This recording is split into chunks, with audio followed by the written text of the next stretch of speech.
Allô? Chrétien, non, excuse-moi, il y a eu un bug. Chrétien méthodiste, ok, son père était maître de chœur. Ouais, bon. Bah, écoute, si son père est sauvé, ce frère-là, il n'a pas besoin de verser. D'accord. Il est endeuillé, ok, il a perdu son papa. C'est-à-dire qu'il va pleurer pendant, je sais pas moi, un certain temps. D'accord. Mais il n'a pas besoin de verser. Il a besoin, si tu veux, que tu sois avec lui et que tu pries le soir avec lui, que tu lui fasses un bon petit repas. Et puis à un moment donné, il faut quand même dire à ce frère, parce que t'en as, ils ont du mal hein, dans les deuils. C'est waouh, si tu veux, c'est long quoi. C'est bon. Moi, si tu veux, quelqu'un qui perd un enfant, moi je peux comprendre que le gars il part en cacahuète. Hein. Moi le premier, que Dieu me garde bien sûr. Quelqu'un qui perd un enfant, il part en dépression le gars. Ça c'est normal. C'est normal, un enfant, je pense que c'est très dur. Mais quand tu perds ton papa, qui est qui était chrétien, si tu dis au frère, bon ben mon frère, ton père, il est mieux que nous maintenant, si tu veux, tu vois. T'as pas besoin de lui ressortir des versets pour le consoler. Hein. Tu sais, les versets des fois bibliques, ça fait plus de pas de tort si tu veux, mais ça va fatiguer les gens qui, ouais, d'accord, mon frère, ok, je connais ce verset, oui, je le connais. T'as vu la parole de Dieu dit ça, ouais, ok, je connais, ouais. L'autre, il est en train de pleurer, si tu comprends, tu vois ce que je veux dire.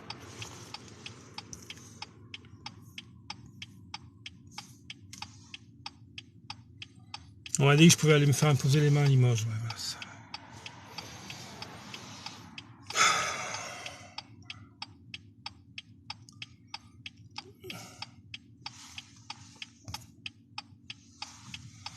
Tu ressembles à mon père, mais je suis ton père.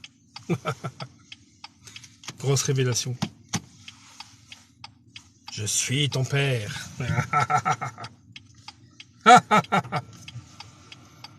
Bon, je suis en train de péter un câble là, je vais y aller là.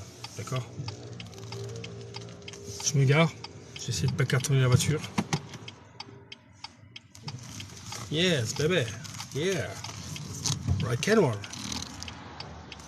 Bah, rock'n'roll, il y a une voiture qui passait à 10 cm de la mienne, quoi.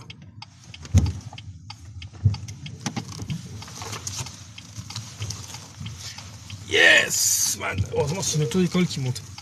Sinon, l'autre, il serait monté à fond. J'aurais rien capté à la vie. On the life.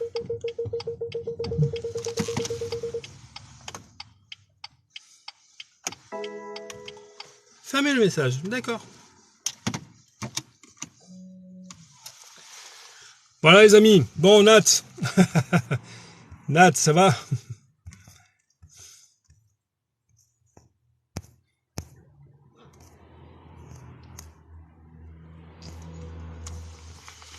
T'as pas besoin de te faire imposer les mains si tu veux. T'as pas besoin de ça.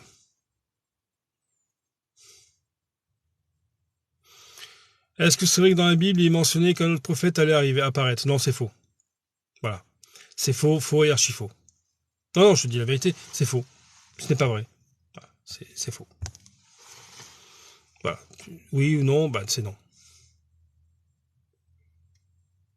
Je vais bientôt arrêter le live. Si tu as encore une question, dis-moi. Non, mais t'inquiète pas, Lévi, j'attends encore 5 minutes. Allez, 5 minutes et je coupe. Vas-y, vas-y. Si tu as une question, vas-y, pose la question, mon ami. Je vais bientôt. Tu reviens quand tu veux. Et il faut surtout, voilà, que tu abandonnes, si tu veux, cette vie. Si tu dis non, c'est que tu connais pas la Bible, désolé. Voilà, c'est ça. Je connais pas la Bible, voilà, c'est ça. C'est ça. Voilà, c'est ça, je connais pas la Bible. Je dis non et je connais pas la Bible, voilà. Voilà. Ça te va comme réponse? Voilà. Si tu dis non, c'est que tu connais pas la Bible. Voilà. Le gars, il me pose une question, je lui dis non. Bon, c'est que tu connais pas la Bible. Ok, bah salut, va sur un live musulman où ils connaissent la Bible. Voilà. On m'a dit que c'était important de jeûner pour ce péché. Moi, je crois pas. Faut pas s'énerver. Non, mais écoute, tu me poses une question.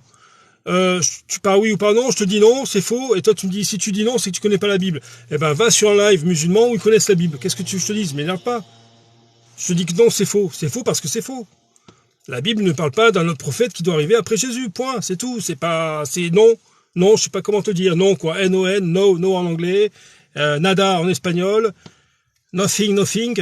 Non. Non. Voilà, je m'énerve pas. Si tu dis non, c'est que tu connais pas la Bible. Alors, pose pas des questions débiles. Bon, Lévi. Non, mais là, il te rend cinglé, quoi. On m'a dit que c'était important. Écoute, mon frère, enfin mon ami, je t'appelle mon frère, d'accord? ce qui est important... Ouais, bon, allez. Ah non, mais il y a des... Ah non, mais il y a des cassos sur Terre, je veux dire... Ok. Ce qui est important, Lévi, c'est l'état de ton cœur, si tu veux. Parce que tu sais, tu vas jeûner, par exemple... Ouais, t'as vu, excuse-moi, je manque de patience, là. Je suis un peu fatigué, je vais arrêter, parce que, après, pour le témoignage, c'est pas bon. Non, ce qu'il y a, c'est que... ouais, il y a des lourdingues, c'est sûr. Ah ouais, non, mais il y a des lourds, quoi. Hein.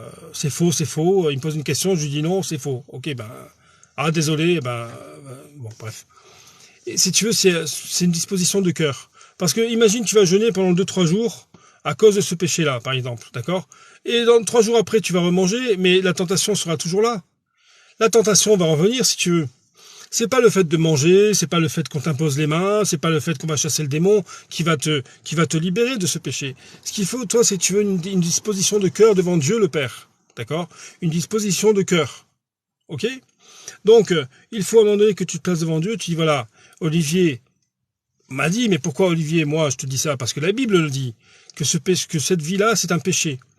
Que vivre comme ça, c'est un péché devant toi. Seigneur mon Dieu, je veux abandonner ce péché, j'ai besoin de toi pour être délivré totalement de ce péché. Surtout, moi je te déconseille une chose, c'est de te faire imposer les mains si tu veux. Moi je le ferai pas. Je le ferai pas, voilà. Ils suivent Alburac, le bourricot volant.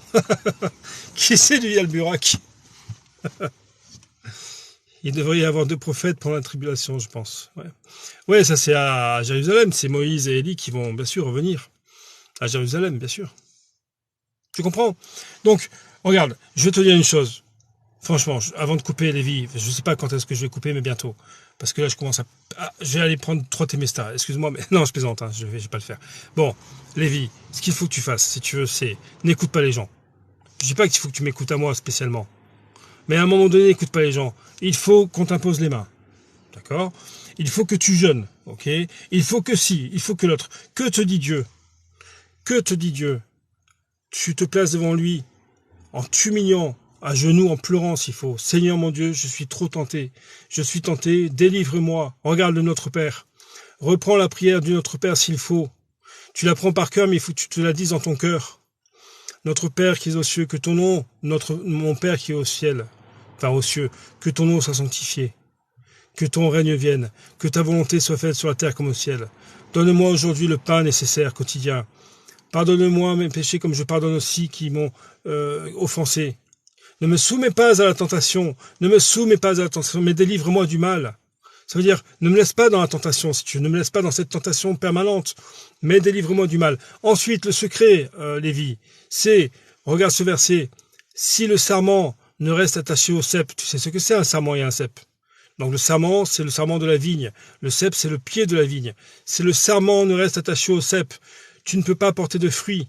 Si tu veux porter du fruit en sainteté, en sanctification, et avancer avec Jésus-Christ dans la sainteté pour le paradis, pour la vie éternelle, il faut que tu portes du fruit. Comment tu portes du fruit? Si tu restes attaché au cep, si on coupe le sarment,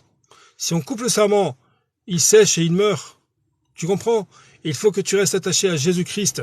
Sans Jésus, c'est écrit, sans Jésus, nous ne pouvons rien faire. Nous ne pouvons rien faire sans Jésus. D'accord?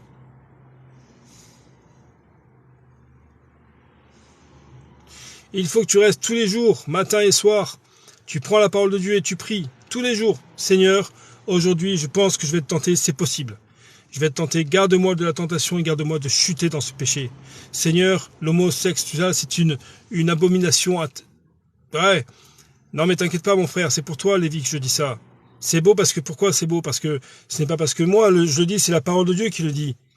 Donc tu dis, Seigneur, Olivier, et ta parole, bien sûr, ta parole de Dieu, ta parole. Et toi, tu me dis que l'homosexe est un péché devant toi.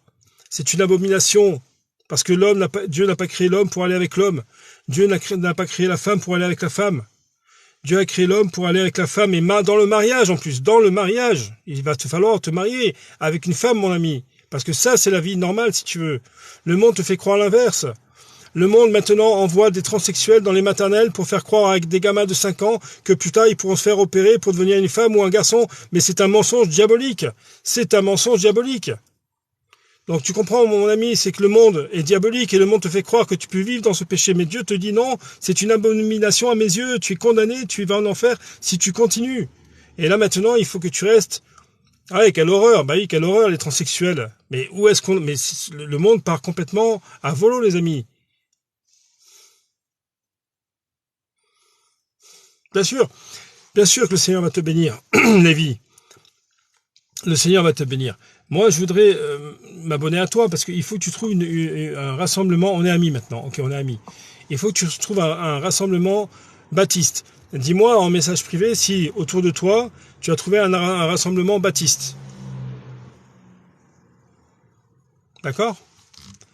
Ouais, le jeûne, c'est pas donné à tout le monde. Hein.